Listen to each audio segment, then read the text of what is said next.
11 March রাতে হঠাৎই ঢাকা বিশ্ববিদ্যালয় ক্যাম্পাসে সাধারণ শিক্ষার্থীদের নামে মিছিল। তাদের নানা রকম দাবির মধ্যে প্রধান দাবি লাকি আক্তারের শাস্তি। পরে জাহাঙ্গীরনগর ও জগন্নাথ বিশ্ববিদ্যালয় ক্যাম্পাসেও একই দাবিতে মিছিল বের করে এই শিক্ষার্থীরা।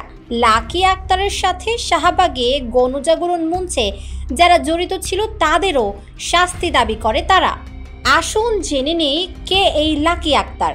দর্শক, তার পরিচয় দেওয়ার জন্য ফিরে যেতে হবে এক যুগ আগে, 2013 সালের ফেব্রুয়ারিতে। 71 সালের মুক্তিযুদ্ধের সময় মানবতা বিরোধী অপরাধের দায়ে আন্তর্জাতিক অপরাধ ট্রাইব্যুনালে জামায়াতে ইসলামীর নেতা কাদের মোল্লার যাবজ্জীবন কারাদণ্ড হয়েছে।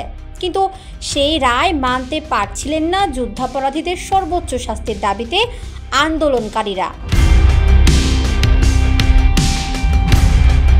আন্তর্জাতিক অপরাধ ট্রাইব্যুনালের আইন সংশোধন করে কাদের মোল্লার ফাঁসির দাবি জানিয়ে 5 ফেব্রুয়ারি রাজধানীর শাহবাগে গণজাগরণ মঞ্চ গড়ে তোলেন তারা। দেখতে দেখতে জনসমুদ্রে পরিণত হয় শাহবাগ এলাকা।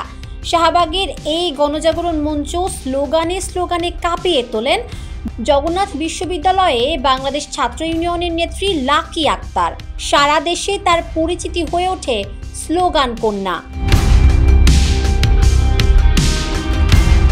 লাকি আক্তার পরবর্তীতে ছাত্র ইউনিয়নের কেন্দ্রীয় সাধারণ সম্পাদক ও সভাপতি হয়েছেন।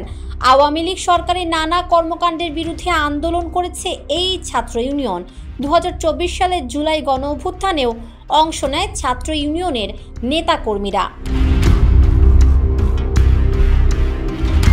এখন সে লাকি আক্তারের শাস্তি দাবি করছে কিছু সাধারণ শিক্ষার্থী। অথচ বিশ্ববিদ্যালয় ক্যাম্পাসে এখন যারা সাধারণ শিক্ষার্থী নাম নিয়ে মিছিল করছে তাদের বয়স 23 অথবা 24-এর বেশি হওয়ার কথা নয়। আজ থেকে 12 বছর আগে তারা ছিলেন 11 থেকে 12 বছরের বালক। তাদের বেশিরভাগই লাকি আক্তারকে চেনার কথা নয়। এখনকার সাধারণ শিক্ষার্থীদের সাথে বা লাকি আক্তারের সম্পর্ক কি? তাহলে কেন লাকি আক্তারের শাস্তি দাবি?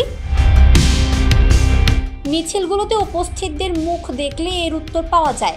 নামে সাধারণ শিক্ষার্থী হলেও সবগুলো মিছিলে অংশ নিচ্ছে ইসলামী ছাত্র শিবিরের সমর্থকরা। বক্তৃতাও করছেন এই সংগঠনেরই নেতারা। অন্য কোনো সংগঠনের নেতাকর্মী নেই। অর্থাৎ লাকি আক্তারের শাস্তি চায় ইসলামী ছাত্র শিবির। কারণ 2013 সালে শাহবাগে গণজাগরণ মঞ্চের প্রতীক হয়ে উঠেছিলেন লাকি আক্তার। আর আন্তর্জাতিক অপরাধ ট্রাইব্যুনালে ইসলামী ছাত্র শিবিরের মুরব্বী সংগঠন জামায়াতে ইসলামীর বেশ কয়েকজন নেতার ফাঁসি দাবি করেছিল গণজাগরণ মঞ্চ। তাই লাকি সহ গণজাগরণ মঞ্চের সাথে জড়িতদের প্রতি ইসলামী ছাত্র শিবিরের আক্রোশ থাকাটাই স্বাভাবিক। এতক্ষণে লাকি আক্তারের শাস্তি দাবির কারণ বোঝা গেল, কিন্তু হঠাৎ কিভাবে এলো এই দাবি? সারা দেশে ধর্ষণ ও নারীর প্রতি সহিংসতার বিরুদ্ধে 11 মার্চ রাজধানীতে পদযাত্রার আয়োজন করেছিল ধর্ষণ ও নিপীড়নের বিরুদ্ধে বাংলাদেশ নামের একটি প্ল্যাটফর্ম। এই পদযাত্রায় আয়োজক ও অংশগ্রহণকারীদের প্রায় সবাই ছিলেন ঢাকা বিশ্ববিদ্যালয়ে ক্রিয়াশীল বিভিন্ন বাম সংগঠনের কর্মী ও সমর্থক। হোটেল ইন্টারকন্টিনেন্টালের সামনে এই পদযাত্রায় অংশ নেওয়া তরুণ তরুণীদের লাঠিপেটা করে পুলিশ।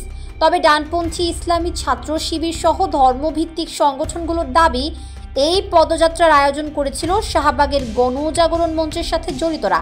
তারাই অরাজকতা সৃষ্টি করে অন্তর্বর্তী সরকারকে বেকায়দায় ফেলতে পুলিশের উপর আগে হামলা করেছে। অন্তর্বর্তী সরকারকে বেকায়দা থেকে উদ্ধার করতে ঢাকা বিশ্ববিদ্যালয় ক্যাম্পাসে বের করা হয় বিক্ষোভ মিছিল। সেখানে দাবি উঠে গণজাগরণ মঞ্চের সাথে জড়িত সবার বিচার করা হবে। সবার আগে তখনকার স্লোগান কন্যা লাকি আক্তারকে শাস্তি দিতে হবে। এরই মধ্যে লাকি আক্তারের প্রাক্তন শিক্ষা প্রতিষ্ঠান জগন্নাথ বিশ্ববিদ্যালয়ের এই সাধারণ শিক্ষার্থীরা লাকি আক্তারকে অবাঞ্ছিত ঘোষণা করেছে। লাকি আক্তারের পর কার পালা? তার সাবেক সংগঠন ছাত্র ইউনিয়ন, এরপর গণজাগরণ মঞ্চের সমর্থন দেওয়া সকল বাম সংগঠন। কয়েকদিনের মধ্যে তাও পরিষ্কার হয়ে যাবে।